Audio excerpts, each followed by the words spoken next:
श्री शिवाय नमस्तुभ्यम। नमस्कार दोस्तों, एक बार फिर से स्वागत है आप सभी का आपके अपने चैनल खुशहाल ज़िंदगी में। दोस्तों, हम प्रतिदिन अपने चैनल पर आपकी समस्याओं से जुड़े हुए उपाय तथा व्रत त्योहार के नियमों से जुड़े हुए वीडियोस अपलोड करते रहते हैं। इसलिए हमसे जुड़ने के लिए अभी हमारे चैनल को सब्सक्राइब कर लें। जैसा कि इन दिनों पितृपक्ष चल रहे हैं और पितरों को प्रसन्न करके उनकी कृपा प्राप्त करने के लिए इससे अच्छा मौका हम सभी को फिर पूरे 1 साल तक प्राप्त नहीं होने वाला है, क्योंकि ये वो समय होता है जब पितृदेव साक्षात हमारे आसपास मौजूद होते हैं। पितृलोक से पितरों को अपने परिजनों के यहाँ भेजा जाता है ताकि वो अपने परिजनों द्वारा किए गए श्राद्ध कर्म तर्पण पिंडदान इत्यादि को ग्रहण कर पाएँ। इस दौरान यदि हम अपने पितरों को प्रसन्न करने में सफल हो जाते हैं तो पितरों का आशीर्वाद हमें प्राप्त होता है। लेकिन यदि हमारे द्वारा इस दौरान कोई गलती हो जाती है, हम अगर पितरों को भूल जाते हैं, पितरों की अवहेलना कर देते हैं, तो ऐसे में हमें पितरों की नाराज़गी का सामना करना पड़ता है। और पितरों की नाराज़गी को ही हम सभी पितृदोष के नाम से जानते हैं। और पितृदोष के वजह से जीवन में बहुत सारी समस्याएं होती हैं, जिसमें से एक है शारीरिक कष्ट।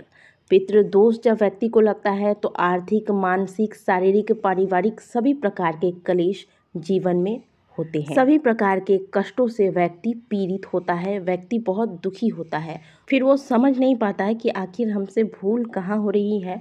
हम नियमित पूजा पाठ जप तप होम करते हैं, फिर भी हमारे साथ ऐसा क्यों हो रहा है, किस दोष की वजह से हो रहा है। तो दोस्तों, ये कोई और दोष नहीं, ये पितृदोष है जिसने आपको परेशान कर रखा है।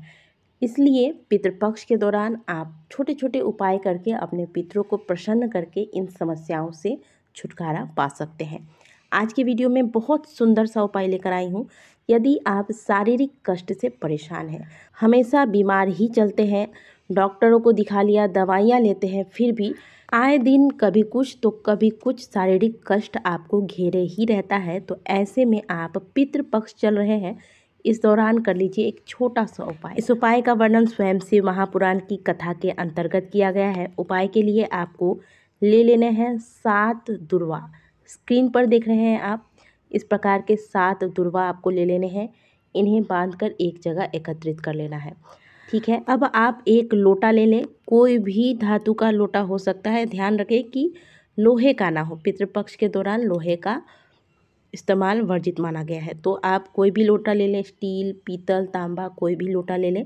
इसमें आप घर से जल भर लें। जल आपको एकदम ऊपर तक भर लेना है। इसके बाद जो आपने 7 दुर्वा रखे हैं, इस दुर्वा को इस जल से स्पर्श कराना है। ध्यान रखें कि जल में इसे डुबोना नहीं है, बिल्कुल बस थोड़ा सा स्पर्श करा देना है।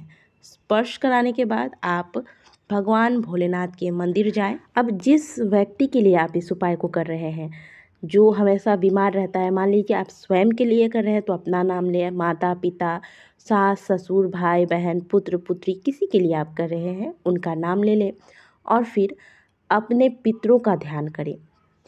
यानी कि रोगी का नाम लेकर पितरों का ध्यान करके श्री शिवाय नमस्तुभ्यम बोलकर यह जल आप भगवान भोलेनाथ के शिवलिंग पर धीरे धीरे अर्पित करेंगे। पतली सी धार बनाकर अर्पित करेंगे। हाथ बहुत ज़्यादा ऊंचा ना रखें, नहीं तो यह जल का छींटा आपके ऊपर पड़ सकता है, जिससे आपको दोष लगेगा। और आपको कुछ भी करने की ज़रूरत नहीं है, बस इस प्रकार से आप जल अर्पित कीजिए, महादेव को प्रणाम कीजिए और फिर वापस घर को आ जाइए। इस उपाय को आप सुबह को भी कर सकते हैं या फिर शाम को प्रदोष काल में भी कर सकते हैं। अगर प्रदोष काल में कर रहे हैं तो आप ध्यान रखें कि स्नान करके या फिर हाथ मुंह धोकर स्वच्छ वस्त्र धारण करके जाएं। वैसे जहाँ तक संभव हो, जितना संभव हो, आप कोशिश करें कि आप इस उपाय को प्रातःकाल ही करें, ठीक है।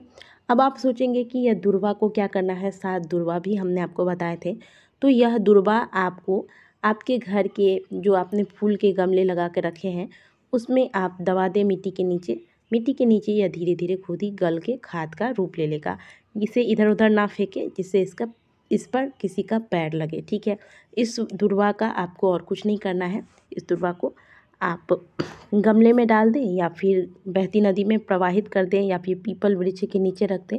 बस साफ जगह पे रखें ताकि किसी का पैर इस पर ना पड़े। इस उपाय को 16 श्राद्ध के दौरान आप अगर संभव हो तो प्रतिदिन करें, और अगर प्रतिदिन नहीं कर सकते तो मात्र एक दिन कम से कम अवश्य इस उपाय को करें।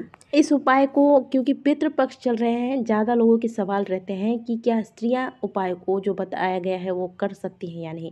तो इस उपाय को स्त्री, पुरुष, बच्चा, बूढ़ा कोई भी कर सकता है। बिल्कुल निसंकोच आप इस उपाय को करें, क्योंकि ये पितृपक्ष चल रहे हैं। ऐसे में बहुत से लोगों का सवाल होता है कि शिवलिंग पर जो जल चढ़ाने वाला आप उपाय बताते हैं, इसमें जल चढ़ाने वाले का मुँह किस ओर हो, किस ओर खड़े होकर जल चढ़ाया जाना चाहिए। तो देखिए, शिवलिंग पर जल चढ़ाने का जो सही दिशा है वो तो वही है जो कि हमने आपको पहले भी बताया है कि उत्तर दिशा में साधक का मुंह हो और उसका पीठ दक्षिण दिशा की ओर हो। इस प्रकार से जल चढ़ाने से शीघ्र फल की प्राप्ति होती है। तो इस प्रकार से शिवलिंग पर जल चढ़ाएं। दक्षिण दिशा में मुड़ के कभी भी शिवलिंग पर जल अर्पित नहीं करना चाहिए। तो बड़ा ही सरल सा उपाय है। शीघ्र अतिशीघ्र इस उपाय को कीजिए, इसका लाभ उठाइए और भी लोग इस उपाय का लाभ उठा सके, इसके लिए इस वीडियो को शेयर जरूर कीजिएगा। अगर इस उपाय से संबंधित कोई सवाल है आपको पूछना तो आप कमेंट बॉक्स में अवश्य पूछिएगा। शीघ्र अतिशीघ्र आपको इसका जवाब देने का प्रयास किया जाएगा। वीडियो अच्छी लगी है तो वीडियो को लाइक कीजिएगा। कमेंट बॉक्स में हर हर महादेव अवश्य लिखिएगा। मिलते हैं आपसे अगले वीडियो में। तब तक के लिए ओम नमः शिवाय, हर हर महादेव।